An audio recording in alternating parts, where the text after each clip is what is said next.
Chers auditeurs, nous vous invitons à rejoindre les milliers d'autres personnes qui ont déjà appris la sagesse financière des anciens à l'aide du livre audio « L'homme le plus riche de Babylone » de George S. Clason.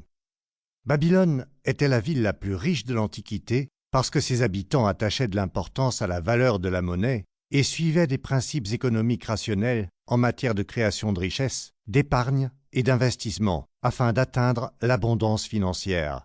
La série de paraboles se déroulant dans l'ancienne Babylone transmet les 7 principes universels et immuables pour nous montrer comment gérer l'argent, satisfaire ses désirs et acquérir l'indépendance et le succès dont d'autres gens ne font que rêver. Après avoir écouté ce livre audio, vous aurez appris comment contrôler vos dépenses et faire fructifier votre or. Quels sont les secrets de la gestion de l'argent qui peuvent vous aider à empêcher vos trésors de se perdre? Pourquoi votre propriété doit être un investissement rentable? Comment assurer un revenu pour l'avenir? Et encore plus, trouvez tous les secrets pour garder votre argent et en faire plus dans un seul livre audio.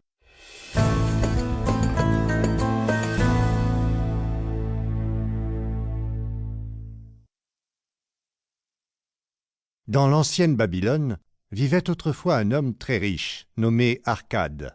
Partout, il était connu pour son immense fortune.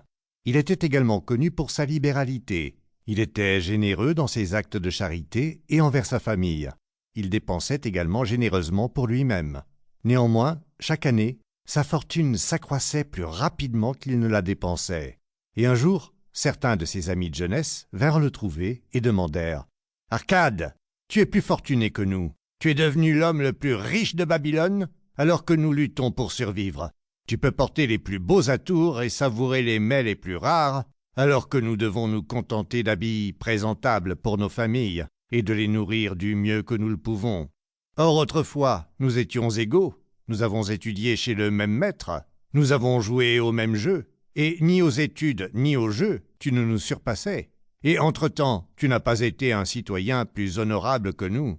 Tu n'as pas non plus travaillé plus dur ou plus assidûment, pour autant que nous puissions le juger. Alors, pourquoi un sort capricieux t'a-t-il désigné pour apprécier les bonnes choses de la vie tout en nous ignorant, nous qui les méritons tout autant? Là-dessus, Arcade protesta en disant « Si vous n'avez accumulé aucune richesse depuis les années de notre jeunesse, c'est faute d'avoir appris ou respecté les règles qui gouvernent l'enrichissement. Le sort capricieux est une déesse cruelle qui n'apporte de bien permanent à personne.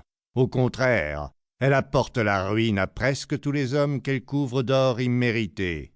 Elle crée des dilapidateurs qui dépensent aussitôt tout ce qu'ils reçoivent et se retrouvent assaillis par des appétits et désirs écrasants qu'ils n'ont pas la capacité de gratifier.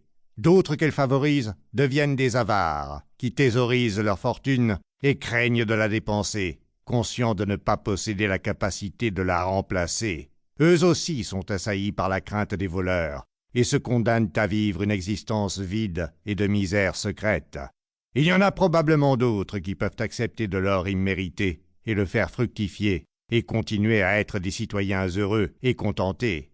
Mais ils sont tellement rares que je ne les connais que par ouï-dire.